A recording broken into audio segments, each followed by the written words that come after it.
My name is Jackie Aina, and I own the beauty blog, also titled Jackie Aina.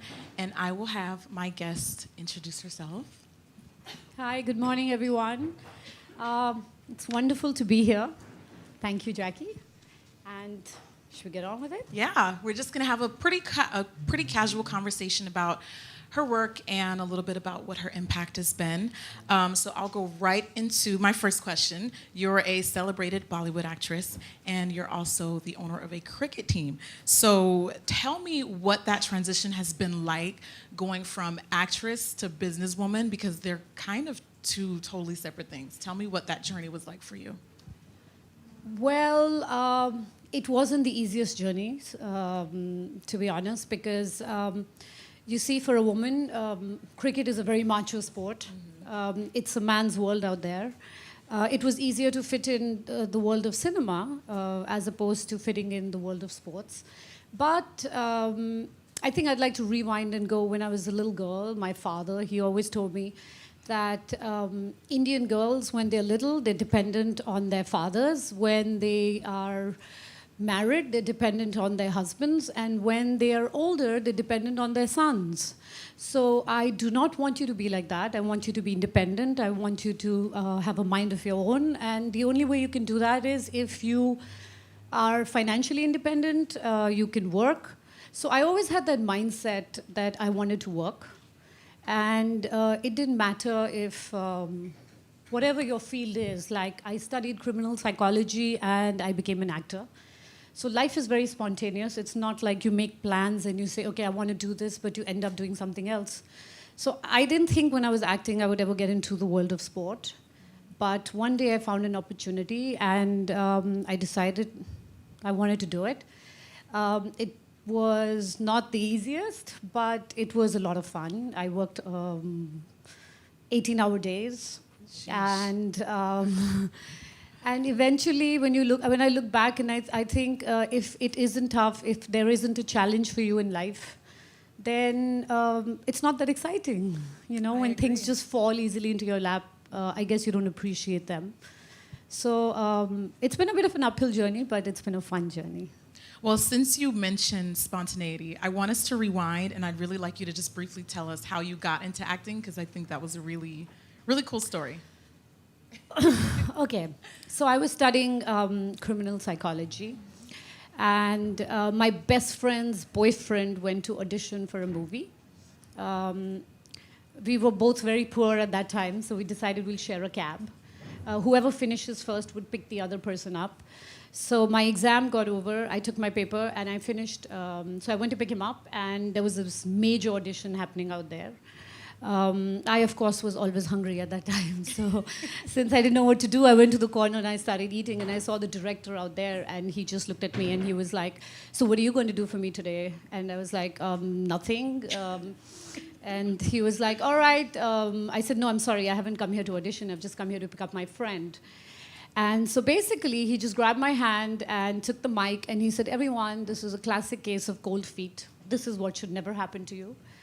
And he basically just put me in the spot and asked me to audition. And I was like, I don't really know how to audition. And he was like, just do whatever you want to do. So I just mumbled and jumbled. And I don't even know what I did. But 2 weeks later, he asked me to do the movie. And I was on my way to Munich. And I thought, instead of me sharing a room with someone, if I do this film, I can have my own room when I study further. So it was as simple as that. I just signed on that film. And I became an actor. Awesome.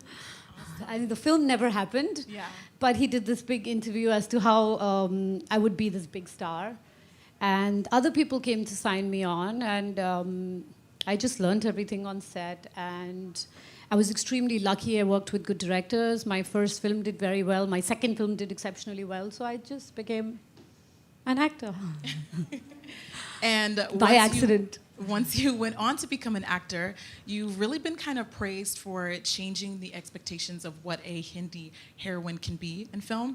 Can you tell us a little bit about how that process was for you, and just give us some tips and inspiration on how that process was for you, changing expectations of what women are like on film? Well, I don't think I would try to intellectualize anything, and I thought about it so seriously. I was just doing things that suited me. I was never the hot chick. I was never the sex symbol. I was actually very tomboyish, and so for me, I found it really difficult to be the damsel in distress all the time. I would rather be the person who fought the distress, right? So instead of focusing on roles that, well, I never really got those really pretty roles anyway, but I wanted to do roles that were more women of substance, that, no human being is one-dimensional, no woman is one-dimensional, but it's very easy to cast a woman as the object of desire or somebody who's like, help me, please. And Indian cinema went through this whole the 50s, the 60s were very rich for roles for women, but then the 70s and the 80s became completely male-centered, where the hero was saving the woman, and she was always, she didn't really have a brain to think for herself. She was always being rescued. So it just started very simply as me not wanting to be rescued, and I also wanted to do roles that that showed what was happening in society at that point. And my first film was about a teenage pregnancy and unwed mother.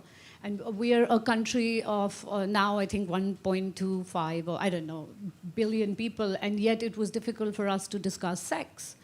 So that film was a way of going out there and saying, okay, there are so many issues. It was an issue-based film, so there are so many things that you want to talk about, and you can do it through a film medium as opposed to just being the glamour woman out there. So it started off actually very simply, and then I was really lucky. I got some really good roles. And of course, I had to work hard at them, but I was also lucky that I never really got the just stand there and look pretty role. So I was lucky. That's awesome. And do you also feel like because you were given those roles and because for the past couple of years, you've been pretty vocal about violence against women and gender biases, can you tell me a little bit about what it was that kind of gave you that voice and allowed you to be so vocal about issues like that, which are often shied away from? Well, I don't think it's particularly me, but I think in general, if you try to go out of the prescribed role for you in life, people usually question it. Of course, in countries that are not very developed, a woman is typically looked at a homemaker. It's very different for people to look at you and say, okay, you can also do a job. I mean, it's different, of course, in America and different other countries, but there are lots of other countries that are not so developed.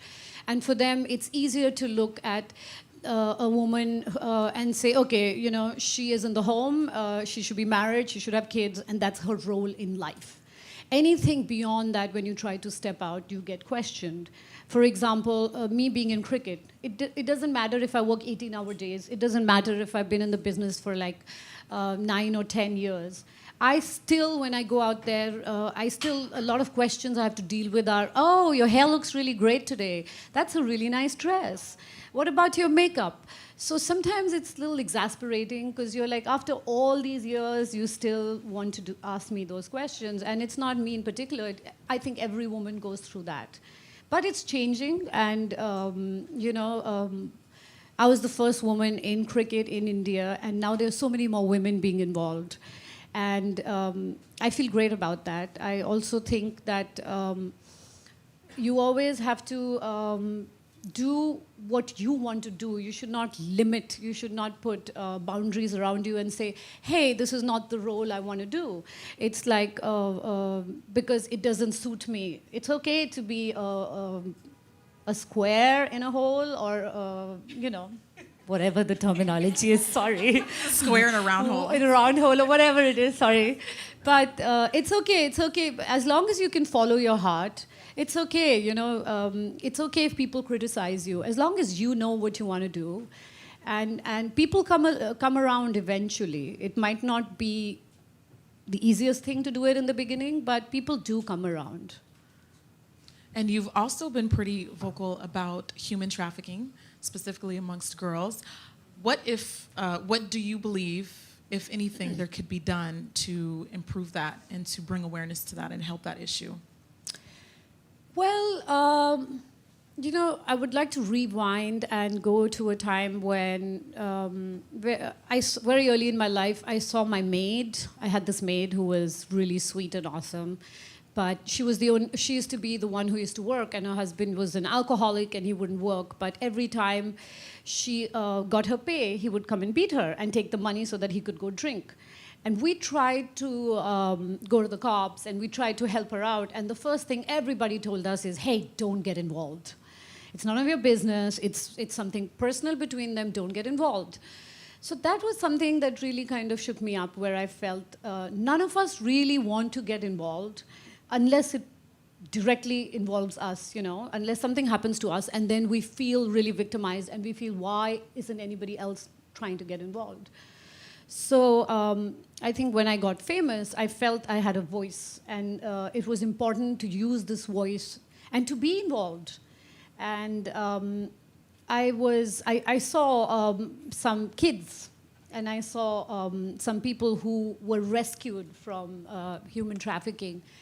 And it really broke my heart, because usually you think, okay, they were like 8-year-old girls, 10-year-old boys, and they didn't have a voice. Nobody cared. It never really mattered to them to see what's going to happen. So it started off with that, and I think it doesn't matter if you can make, it matters if you can make a difference to one person, as long as you can make a difference.